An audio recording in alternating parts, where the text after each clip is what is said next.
Good morning guys. तो अभी 11 बज रहे हैं और मैंने ये हरी हरी चूड़ियाँ डाल रखी हैं। कैसी लग रही बताओ। ये जो कंगन है ना, ये मेरी मम्मी ने मुझे दिए थे। दोनों कंगन, जो बीच में एक डला है और साइड में जो लगा है वो।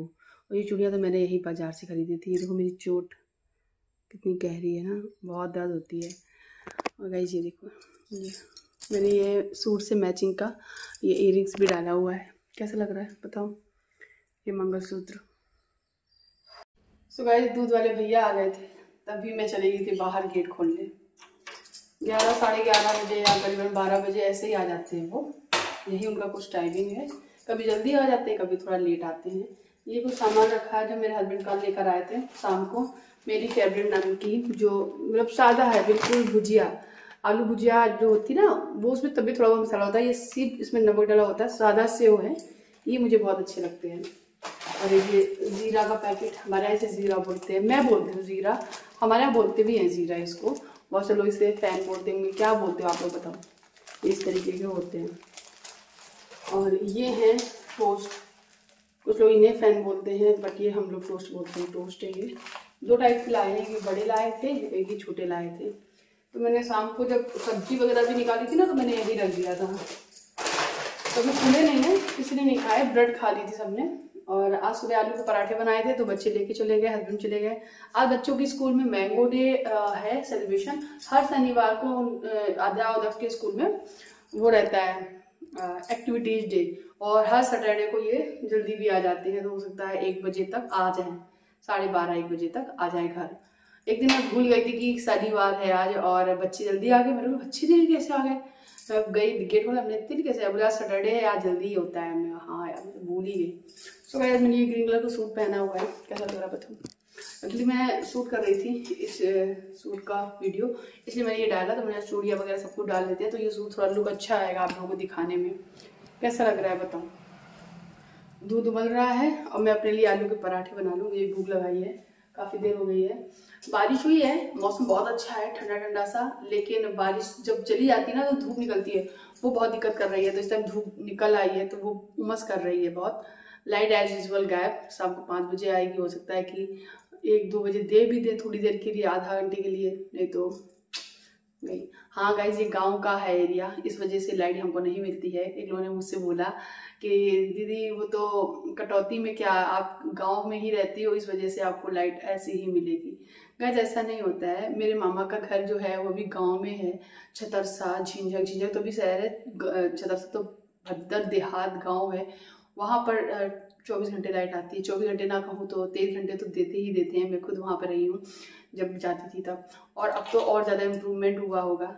सो गाइस ऐसा नहीं होता, गांव में बहुत अच्छी लाइट होती है, लेकिन ये कुछ बिजली विभाग वाले ही कुछ करते हैं गड़बड़। मान लो ठीक है, कटौती 18 घंटा लाइट है तो 18 घंटा दो तो एज यूजल। यहाँ पे तो सारा दिन करीब 7 से 8 घंटे लाइट काट देते हैं। ये गलत चीज़ है ना, बस यही है। चलिए अब मैं अपने लिए आलू का पराठा बनाती हूँ, खाती हूँ, पेट पूजा करती हूँ, फिर काम में लगूंगी। और बस इंतजार करना है बच्चों का। बच्चे आ जाते हैं ना तब मन लगता है, तो मन नहीं लगता है मेरा बिल्कुल भी। बर्तन भी पड़े धुलने के लिए, वो भी धुलूंगी। और झाड़ू पोछा सुबह ही लगा लिया था मैंने। कल संडे है, और संडे जैसे ही आने वाला होता है, सैटरडे को ही अंदर से एक्साइटमेंट बढ़ने लगती है कि जब कल संडे है, कल रिलैक्स डे है, कल सुबह इतनी जल्दी भड़बड़ से उठना नहीं पड़ेगा, ये नहीं करना पड़ेगा। बहुत दिक्कत होती है। सोचो मुझे होती है, छोटे छोटे बच्चे मेरे दोनों है, वो उनको कितनी दिक्कत होती है सुबह उठने में। तो वही है। चलिए मैं पराठा बना लेती हूँ। सो गाइस मैं बैठ गई हूँ अपना खाना लेकर। मैंने आम भी ले लिया है और साथ ही साथ पराठे ले लिए हैं, आलू का मसाला भी ले लिया है। अब बैठ के अपना एक फेवरेट सीरियल देखूंगी। अब वैसे आप लोग गेस कर सकते हो कि मैं कौन सा सीरियल देखती हूँ रोज़, तो कमेंट में लिख के बता देना। साथ ही साथ मैंगो भी खा रही हूँ, मुझे बहुत अच्छे लगते हैं मैंगो।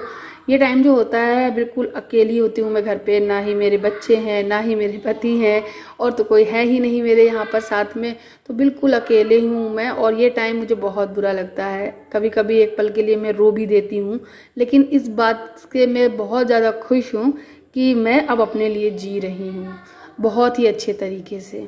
अब मैंने सोचना भी बंद कर दिया है, और बस उसके बाद मैं थोड़ी देर के लिए आराम से बैठ के मतलब अपना सीरियल वगैरह देखती रही। और कुछ हमने यूट्यूब के कुछ काम थे वो निपटाए, वीडियो एडिट किया। उसके बाद बच्चे आ गए थे, तो फिर आधा जब आ गई थी तब मैं गेट खोलाई थी। उसके बाद बच्चों को ड्रेस वगैरह चेंज कराना, बच्चों का जो भी रहता है उनको कुछ भूख लगाती है थोड़ी सी छोटी मोटी, तो उनके लिए कुछ बनाना, ये सब कुछ किया। फिर मैंने आध्या से बोला मेरा ये वीडियो एक शूट कर दो थोड़ा सा, मैं बर्तन धुल लेती हूँ। तो ये क्लिप जो हिल रही है ना, ये आध्या ने ही शूट की है। और गाइस मैं आपको क्या बता रही थी, यही कह रही थी कि मैं खुश हूँ, ज़्यादा सोचती नहीं हूँ। पहले मैं सोचती बहुत थी, जिसकी वजह से मेरा आए दिन माइग्रेन का दर्द स्टार्ट हो जाता था, आए दिन मेरा सर फटता रहता था, बहुत जल्दी जल्दी बीमार पड़ती थी, बीपी मेरा लो होता था, खासकर मेरा बीपी लो प्रॉब्लम बहुत रहता था। अब हालांकि थोड़ा कम हुआ है, मैं बिल्कुल ये नहीं कहूँगी कि ख़त्म हो गया है, लेकिन हाँ मुझे बीपी लो की प्रॉब्लम है, लेकिन हाँ पहले से बेटर है। और आध्या एज यूजुअल जैसे ही मैं फ्री हुई तो मैं जैसे रूम में आके देखा तो एज यूजुअल आध्या मेरे दुपट्टे से साड़ी बनाकर डांस कर रही थी। मुझे ये अच्छा लगा, कैप्चर करने को लगा, तो फिर कर लिया। और आध्या ये भी कह रही थी कि मम्मी ये कितनी बड़ी लग रही हो। सो गाइस बेटियाँ कितनी जल्दी बड़ी हो जाती हैं, तो इस चीज़ को देखकर मुझे एक पल के लिए आँख में आंसू भी आए हुए थे कि अभी तो एकदम अकेली हूँ, आगे चल के कहीं ऐसा ना हो मैं बहुत ज़्यादा अकेली और पड़ जाऊँ। उसके बाद रात का डिनर मैंने नहीं बनाया था, क्योंकि मेरी फ्रेंड का फ़ोन आ गया था कि आज खाना मत बनाना, मैं अपने यहाँ से भेज रही हूँ। तो उसने आज छोले चावल रोटी सब कुछ बनाया और सारा मील ला के दे दिया, पूरा को पूरा खाना। मैंने बोला तुम छोले ही भेज देती, केवल रोटी वगैरह मैं बना लेती, राइस तो वैसे भी मैं ही खाती हूँ, बच्चे खा लेंगे। चलो ठीक है, उसने बोला मैं पूरा ही भेज देती हूँ। फिर रात को डिनर नहीं बनाया, तब मैं अब सीधे मिल रही हूँ नेक्स्ट डे, संडे का दिन है और मेरा सुकून वाला दिन है। तो यहाँ पे मैंने पोहा बनाया बहुत दिन बाद। अच्छा मैं बात क्या कर रही थी वो तो मैं बताना भूल ही गई, क्योंकि वो भी बताना बहुत ज़रूरी है, क्योंकि लाइफ में बहुत सारी चीज़ें हुई हैं, जीवन में बहुत सारी चीज़ें मेरी घटित हुई हैं जिसको मैंने बहुत ज़्यादा सोचा है, बहुत टेंशन ली है, और उसके बाद ही जब सोल्यूशन तो उसका मिलना है ही नहीं, इम्पॉसिबल है, क्योंकि लोग ही जब ऐसे होते हैं तो उसका सोल्यूशन कहीं नहीं मिल सकता है। तो उसको बार बार माइंड पे लेना, डिप्रेशन में जाना, टेंशन लेना, उन सब से अब मैंने निजात पा ली है। वो कहते हैं ना, अपनी खुशियों को मारकर किसी और को खुश करने की कोशिश जब करेंगे ना, कोई फ़ायदा नहीं है। अपनी खुशियों की कदर करनी चाहिए। इससे अगर सामने वाला नाखुश हो रहा है तो हो जाए, कोई फर्क नहीं पड़ना चाहिए, क्योंकि उसकी आदत पड़ गई है आपको खुश देखकर नाखुश होना। तो इसका मतलब ये नहीं है कि हर बार हम ही दुखी हो जाएं और सामने वालों को खुश करने के लिए अच्छे अच्छे इफेक्ट करते रहें, अच्छे अच्छे सारा काम करते रहें और अपने बारे में 1% ना सोचें। अगर हम किसी के लिए करीबन 90% कर रहे हैं, अगर 10% मैंने अपने लिए दिया है, तो क्या इतना भी हक नहीं रहता कि 10% मैं अपने लिए दूं? तो वो 10% क्या मैं 99% में लूँगी, 100% तो नहीं बोलूँगी, 99% लूँगी। और 99% में मेरी फैमिली आती है। फैमिली में किसी एक को चूज करना है ऐसा नहीं बोल रही हूँ, फैमिली पूरी फैमिली आती है, लेकिन उस 99% में मैं अपने आप को भी टाइम दूंगी, अपने आप के को जीऊँगी, अपने में ही जीऊँगी, सजूँगी संवरूँगी, दुनिया भर के जो भी मेरे शौक़ हैं, सुकून है, वो सब करूँगी। इससे मुझे कोई फ़र्क नहीं पड़ता है कि दूसरा बंदा नाखुश होता है। सो गाइस बस इतना से ही मुझे कहना था, क्योंकि बहुत सारी चीज़ें हो चुकी हैं मेरे साथ में और बहुत डिप्रेशन में भी गई हूँ, जिसकी वजह से मैं बहुत ज़्यादा अनकम्फर्टेबल फील करती थी वीडियोस बनाने को लेकर, हर एक चीज़ में। तो ये जो उतार चढ़ाव हुआ है मेरी लाइफ में, उससे मैंने ये सीख लिया है कि अब कुछ नहीं करना है, सिर्फ अपने लिए ही सोचना है, अपने परिवार के लिए सोचना है। और परिवार में भी अगर कोई मुझसे खुश नहीं होगा तो वो उसकी मर्जी, मैं किसी को ज़्यादा फोर्स नहीं कर सकती।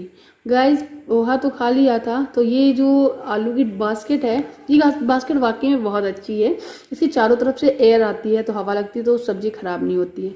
ये काफ़ी ज़्यादा गंदी हो गई थी तो मैंने इसको बैठ के आज क्लीन किया, प्याज के छिक्कल वगैरह जो थे वो निकाल दिए, आलू जो थे उसमें 1-2 आलू खराब से सड़ भी गए थे, क्योंकि नीचे तो ट्रे ही सी लगी है, उसमें नीचे से हवा तो नहीं जाएगी ना, जिसकी वजह से उसमें थोड़ा सा एक आलू सड़ गया था। और आलू वैसे भी इस मौसम में बहुत जल्दी सड़ जाता है, फिर बदबू बहुत देता है। तो इसको मैंने साफ़ किया, घड़ा का पानी हटा के एकदम पोंछ के रख दिया है, और ये मिट्टी की कढ़ाई दोनों मैं वो स्टोर में रख दूँगी।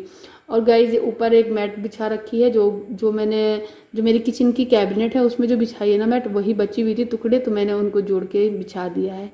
नीचे के लिए फिर टुकड़े बचे नहीं थे तो मैंने नीचे नहीं बिछाया है।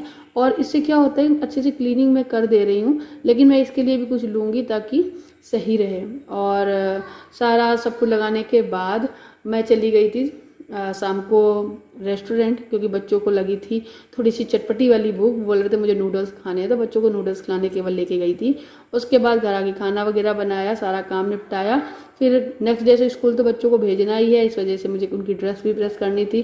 दोपहर में सारे वॉशिंग मशीन लगा के सारे कपड़े धुले थे, तो सारी ड्रेस बच्चों की प्रेस की। हस्बैंड का हस्बैंड के एक भी पैंट नहीं था, तो मैंने हस्बैंड का एक पैंट है वो भी प्रेस कर दिया है।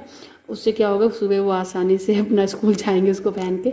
उनकी तो शर्ट सारी कर दी थी, पैंट रह गए थे, लाइट इशू की वजह से नहीं हो पाया था। तो गाइस इस वीडियो को यहीं एंड करते हैं। आई होप आपको ये मेरा वीडियो थोड़ा भी अच्छा लगा हो। अगर अच्छा लगा हो तो प्लीज़ मेरे वीडियोस को लाइक करना, शेयर करना। चैनल पे नए आए हो तो रिक्वेस्ट है कि सब्सक्राइब किए बिना मत जाना। Thank you for watching, bye.